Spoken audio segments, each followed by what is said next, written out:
Good morning. हमारा 6th unit है psychological disorders.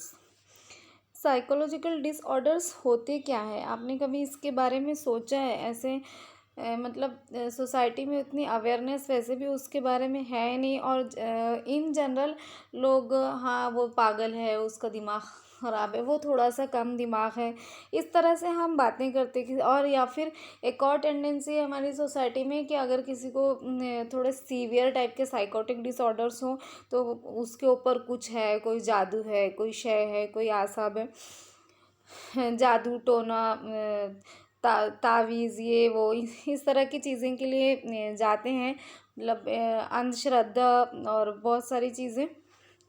लेकिन क्या कभी हमने जानने की कोशिश की है कि साइकोलॉजिकल डिसऑर्डर्स एक्चुअली होते क्या हैं, और हम किसी को साइकोलॉजिकल डिसऑर्डर कैसे लेबल कर सकते हैं? दोनों ही चीज़ें इम्पॉर्टेंट है। मतलब स्पेक्ट्रम में आप को मिडिल में खड़े रहना है ना, आप इधर एक तरफ पूरी नीचे होके ना एक तरफ पूरे ऊपर होके, इस तरह से आप बिल्कुल बात नहीं कर सकते। ऐसा नहीं है कि अगर किसी को किसी तरह के कोई सिम्टम्स आ रहे हैं तो आप ये बोले कि नहीं ये भूत प्रेत है, नहीं ये या फिर ये कोई ऊपर का असर हो गया है वगैरह वगैरह, इस तरह की बातें, उसके ऊपर कोई जीन आ गया, कोई शय आ गई, इस तरह की बातें करना ये भी एब्सोल्युटली रॉन्ग है। लेकिन अगर किसी को माइनर से सिम्टम्स है, या कभी कोई इंसिडेंट हुआ और उसके नतीजे में कुछ उसको सिम्टम्स आए हैं, पर वैसे ये लास्टिंग नहीं है, बहुत दिनों तक के नहीं है, बस आप अभी किसी में देख रहे तो आपने उसको फट से लेवल लगा दिया, वो कम दिमाग है, वो पागल है, या वो साइकी है, तो ये भी चीज़ पूरी तरह से रॉन्ग है, ये एटीट्यूड भी पूरी तरह से गलत है। तो हमें नॉन जजमेंटल होते हुए, और हमें मतलब साइंटिफिकली कैसे हम किसी को बोलेंगे, किसी सिम्टम्स के लिए हम साइंटिफिकली कैसे बोलेंगे whether it is psychological disorder और नॉट। तो देखते हैं आपकी बुक में Introduction. In 11th standard, we have learned about abnormal behavior. We also try to understand what are the criteria for the abnormality. To sum up what we have already learned, the major criteria that we discussed were deviance, personal distress and impaired functioning. जो मतलब उसकी functioning में, जो day to day की functioning में अगर किसी तरह का कोई फ़र्क दिखाई देता है, कोई डिस्ट्रेस दिखाई देता है, डेवेंस दिखाई देते हैं, तब भी हम उसको लेबल कर सकते हैं कि वो हाँ कोई साइकोलॉजिकल डिसऑर्डर है। Most of us will find it difficult to decide whether any of the above can be considered as normal और abnormal behaviour, and find it difficult to classify on clear cut basis. देखिए ऐसा होता है, ठीक है, किसी में कोई सिम्टम्स दिखाई दे रहे, इवन आप डॉक्टर के पास में भी जाते हो तो वो आपको पहले ही बार में लेबल नहीं कर देगा कि हाँ ये साइकोलॉजिकल डिसऑर्डर है, ये पर्टिकुलर डिसऑर्डर है। ये वैसे भी बहुत मुश्किल होता है ये डिसाइड करना एक ले मैन के लिए। ऑब्वियसली डॉक्टर के पास में तो पूरा क्राइटेरिया, पूरी स्केल, सारी चीज़ें वो उसको ध्यान में रखते हुए वो तो समझ ही जाते हैं, लेकिन फिर भी पहली ही बार में किसी को लेबल नहीं कर दिया जाता है। तो ये एक नॉर्मल इंसानों के लिए हम नॉर्मल इंसानों के लिए कि ये क्राइटेरिया बहुत ही मुश्किल होता है। सॉरी, ये क्राइटेरिया तो नहीं, ये डिसाइड करना बहुत ही मुश्किल होता है कि वेदर ही इज़ नॉर्मल और एबनॉर्मल। तो हम देखते हैं कि जो साइकोलॉजिकल डिसऑर्डर है वो उसका नेचर कैसे होता है पहले, और फिर बाद में हम DSM-5 वगैरह भी देखेंगे। We observe the distinguishing normal behaviour from abnormal behaviour is not very easy. Obviously कि एबनॉर्मल और नॉर्मल ये दोनों बिहेवियर को डिस्टिंग्विश करना, वो दोनों में डिफ्रेंशिएट करना बहुत ही मुश्किल होता है, क्योंकि कंडीशन भी वजह बनती है। सपोज़ कोई इंसान बिल्कुल नॉर्मल है, उसको किसी भी तरह का कोई साइकोलॉजिकल इशू नहीं है, लेकिन अचानक ज़िंदगी में कोई हादसा हो गया, कोई इवेंट हो गया, चाहे वो अच्छा रहे चाहे वो बुरा रहे, मतलब कोई खुशी का रहे या दुख का रहे, किसी भी तरह का, और उस वक्त में इवेंट के टाइम पे उसका जो बिहेवियर है वो अनयूजुअल आ रहा है, जो आम तौर पे देखने के लिए नहीं मिलता है। तो क्या हम ये बोलेंगे कि वो अभी साइकोटिक हो गया है वो बंदा? क्या हम ऐसा बोलेंगे? ऑब्वियसली नहीं, हरगिज़ भी नहीं। हम ऐसे किसी को लेबल नहीं कर सकते। जब क्योंकि किसी को साइकोलॉजिकल डिसऑर्डर है ये लेबल करने से पहले हमको ये देखना होता है कि साइकोलॉजिकल डिसऑर्डर के सारे क्राइटेरिया फुलफ़िल हो रहे हैं या नहीं हो रहे हैं।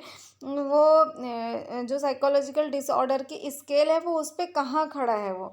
और जो उसके सिम्टम्स है वो मोमेंटरी है, फ्यू डेज़ के लिए है और मंथ्स के लिए है या साल भर से चले आ रहे हैं, किसी भी तरह का कोई काउंसलिंग कोई चीज़ कोई हेल्प नहीं कर रही है, तभी हम ये डिसाइड कर सकते हैं कि साइकोलॉजिकल डिसऑर्डर है या नहीं। Is because illness and absence of illness are not two different categories as we think. Obviously, illness और एब्सेंस ऑफ इलनेस ऐसे दो डिफरेंट कैटेगरी नहीं है। ऐसा बीच में कोई बड़े बॉर्डर लाइन एकदम स्पेसिफिक बॉर्डर लाइन नहीं होती कि इस पार और इस पार आप बोल सकते हैं। जैसे जो फिजिकल डिसऑर्डर्स होते हैं आप बोल सकते हैं कि हाँ हेमोग्लोबिन 11 पॉइंट है तो चलो ठीक है, अच्छा है, बहुत कम नहीं है, यानी अच्छा ही है।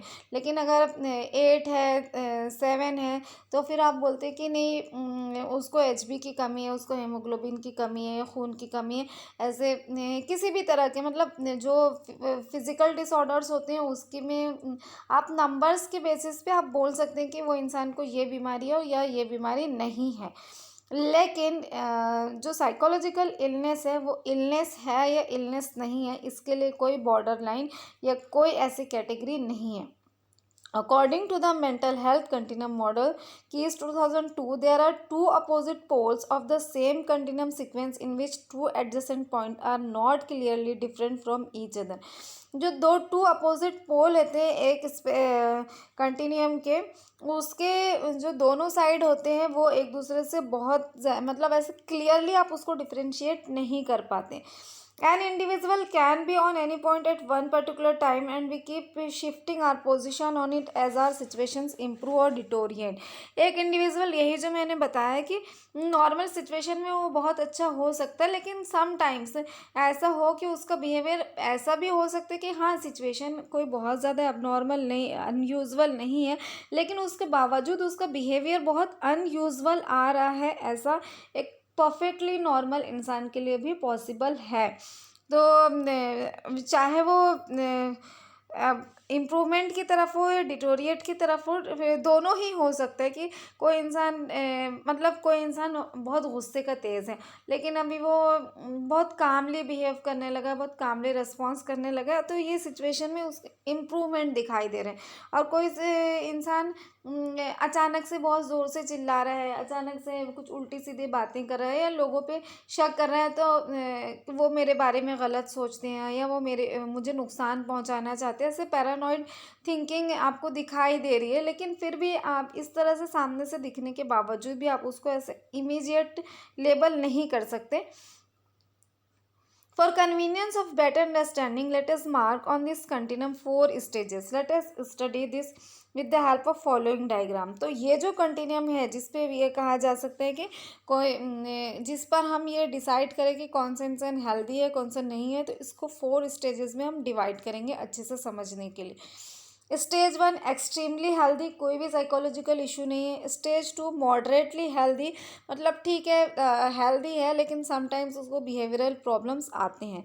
स्टेज 3 मॉडरेटली अनहेल्दी, ज़्यादातर ऑफ मूड में ही रहता है, ज़्यादातर उसको सिम्टम्स आते ही हैं। और एक्सट्रीमली अनहेल्दी, पूरी तरह से ही वो इंसान को डिसऑर्डर दिखाई देते हैं, पूरी तरह से ही सिम्टम्स आते हैं और एक्सट्रीमली अनहेल्दी सामने से ही दिखाई देता है या समझ में आता है। स्टेज 1 अभी हम इसको एक्सप्लेन करेंगे। These individuals are positive and are functioning well, they show stable mood, they are calm peaceful and satisfied with life. जो स्टेज 1 पे जो लोग खड़े हैं, जो एक्सट्रीमली हेल्दी हम जिन्हें कहते हैं, तो वो पॉजिटिव होते हैं, लाइफ के थ्रू सारे काम बराबर से उनके चलते हैं, उनका मूड स्टेबल होता है, काम होते हैं, पीसफुल होते हैं, अपनी लाइफ से सेटिस्फाइड होते हैं, खुद को मोटिवेटेड फील करते हैं, एनर्जेटिक फील करते हैं। They are physically as well as psychologically healthy. You might have experienced this during times when there is nothing to worry and you are overall contented. They are satisfied with their life. तो आप ऐसे experience कर सकते हैं जो stage one पे जो लोग हैं कि उनको किसी चीज़ की फ़िक्र नहीं है और वो ओवरऑल मुतमईन है, खुश हैं ज़िंदगी से। स्टेज सेकेंड में these individuals are neutral but reactive. ये इंडिविजुअल्स न्यूट्रल तो होते हैं, ठीक है, लाइफ से खुश हैं, मुतमईन है, सारी चीज़ें अच्छे से चल रही हैं, स्टेबल है, पर लेकिन वो रिएक्टिव होते हैं, ऐसा नहीं। जो स्टेज वन में लोग खड़े होते हैं वो इमोशनली भी काफ़ी मैच्योर्ड होते हैं और किसी भी तरह के एडवर्स सिचुएशन है वो ऐसे रिस्पॉन्स नहीं करते हैं, रिएक्टिव नहीं होते हैं, उनका सारे बिहेवियर कॉग्निटिव आता है। लेकिन जो स्टेज टू पे लोग होते हैं वो ऐसे तो न्यूट्रल होते हैं, मतलब अगर उनके साथ में कुछ गलत नहीं हुआ तो वो भी सबके साथ में अच्छे होते हैं, लेकिन अगर कहीं कुछ प्रॉब्लम आ रही है तो वो उसके लिए रिएक्टिव होते हैं। प्रॉब्लम इंसानों की तरफ से भी आ सकती है, हालात की तरफ से भी आ सकती है, किसी की जॉब छूट गई है, किसी का कोई रिश्ता शादी टूट गई है, किसी की घर में किसी की डेथ हो गई है, कुछ भी हो सकता है, कुछ भी हो सकता है। तो हालात मतलब जो वेरिएबल है वो लिविंग भी हो सकता है, नॉन लिविंग भी हो सकता है, लेकिन किसी भी मतलब सिचुएशन के लिए रिएक्टिव ये होते हैं। And they do feel nervous and worried eight times and get affected by the stressors of life. Pressures आते हैं, ये इनको अफेक्ट करते हैं। समटाइम्स दे में doubt themselves which will cause anxiety at this can affect the performance.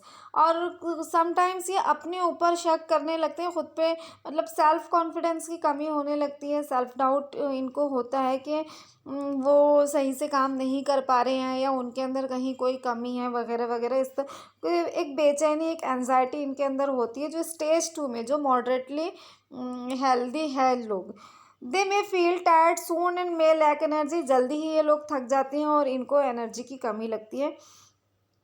You might have experienced this too. आप भी ऐसा आपको भी ऐसा एक्सपीरियंस हुआ होगा शायद, या हो सकता है वाइल फेसिंग द एग्जामिनेशन और at the time of interview. जब आपके एग्ज़ाम होते हैं या आप कोई इंटरव्यू देने के लिए जाते हैं तो वो स्ट्रेसर आपको अफेक्ट करता है। But in this stage if the individuals become more realistic and accept the limitations और constraints placed by the environment, they can manage to reduce the stress. ये मॉडरेटली हेल्दी लोगों की बात हो रही है। जो एक्सट्रीमली हेल्दी लोग हैं वो तो किसी भी तरह का स्ट्रेसर उनके ऊपर आए उनको कोई फ़र्क नहीं पड़ता है, लेकिन जो मॉडरेटली हेल्दी लोग हैं तो वैसे तो वो काम होते हैं, पीसफुल होते हैं, स्टेबल होते हैं, लेकिन लाइफ में किसी भी तरह का स्ट्रेसर आता है तो उनको उसका टेंशन आता है, उनको उसका तनाव आता है, वो थोड़े से एंशियस भी होते हैं उसके लिए। लेकिन अगर वो रियलिस्टिक है, अगर वो रैशनली सोचते हैं तो वो इस पे काबू कर सकते हैं और अपने स्ट्रेस को रिड्यूस कर सकते हैं।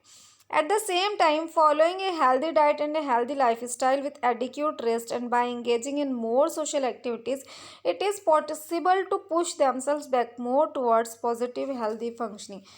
साथ ही साथ अगर आपकी डाइट हेल्दी है, आपका लाइफ स्टाइल हेल्दी है, प्रॉपर आपका रेस्ट हो रहा है, आप ज़्यादा से ज़्यादा सोशल एक्टिविटीज़ में इन्वॉल्व हो रहे हैं, तो आप किसी भी स्ट्रेसर को दूर करके एक अच्छी पॉजिटिव लाइफ गुजार सकते हैं, आपकी सारी फंक्शनिंग प्रॉपर हो सकती है।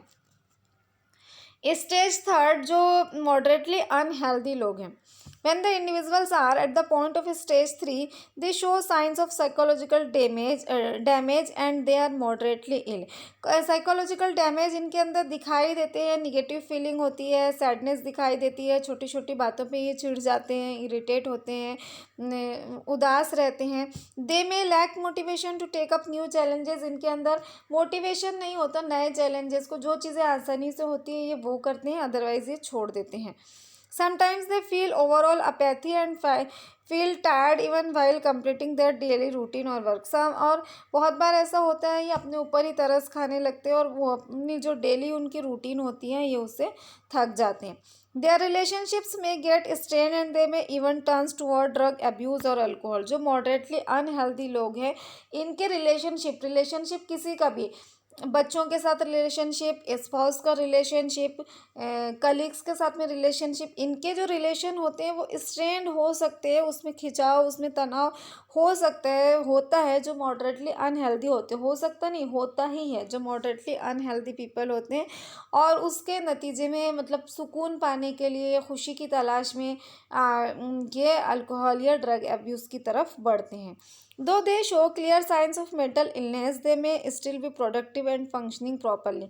हालांकि क्लियर से साइन उनको दिखते हैं, उनके दिखते हैं मेंटल इलनेस के, कि हाँ वो हमेशा निगेटिव ही बात करते हैं, बात बात में इरिटेट हो जाते हैं, सैड दिखाई देते हैं, लेकिन उसके बावजूद वो प्रोडक्टिव हो सकते हैं, उनके काम बराबर से हो सकते हैं, वो अपने काम में अच्छा परफॉर्मेंस दिखा सकते हैं। मॉडरेटली अनहेल्दी पीपल, और ये ऐसा वो सोच सकते हैं कि वो काम अच्छे से कर सकते हैं, लेकिन ये है कि उनको वो करने में तकलीफ होती है, थोड़ी परेशानी होती है। But this point is also not irreversible, लेकिन ये पॉइंट भी इरिवर्सिबल नहीं है। By consciously trying to find the realistic root cause of the stress and with the help of emotional support, such individuals can fight with the moderate illness they are facing.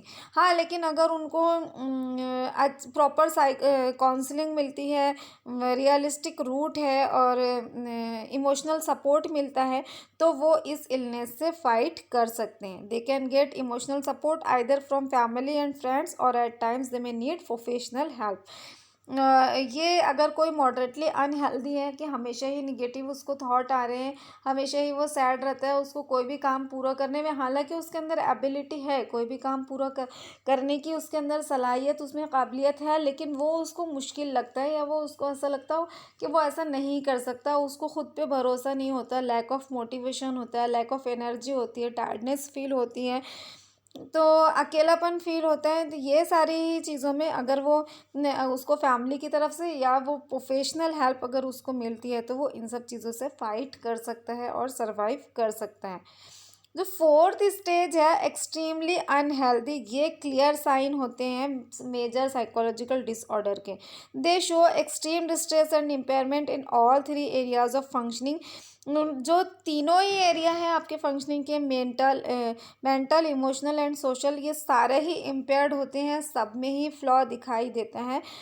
और इनको seriously professional care and treatment की और medicine, professional care and treatment यानी medicine की, obviously counselling तो है ही, लेकिन साथ में मेडिसिन की भी ज़रूरत होती है। तो ये हमने जो मेंटल हेल्थ कंटिन्यूम को डिवाइड किया था, एक्सट्रीमली हेल्दी, मॉडरेटली अनहेल्दी और एक्सट्रीमली अनहेल्दी। अब नेक्स्ट वीडियो में हम देखेंगे कि साइकोलॉजिकल डिसऑर्डर्स के क्राइटेरिया क्या है। हमने ये तो देख लिया कि जो फोर्थ स्टेज पे खड़ा है उसमें क्लियर कट साइकोलॉजिकल डिसऑर्डर के साइंस है, लेकिन साइकोलॉजिकल डिसऑर्डर अभी किसे हम बोलेंगे वो हम नेक्स्ट वीडियो में देखेंगे इंशाल्लाह। Have a good day.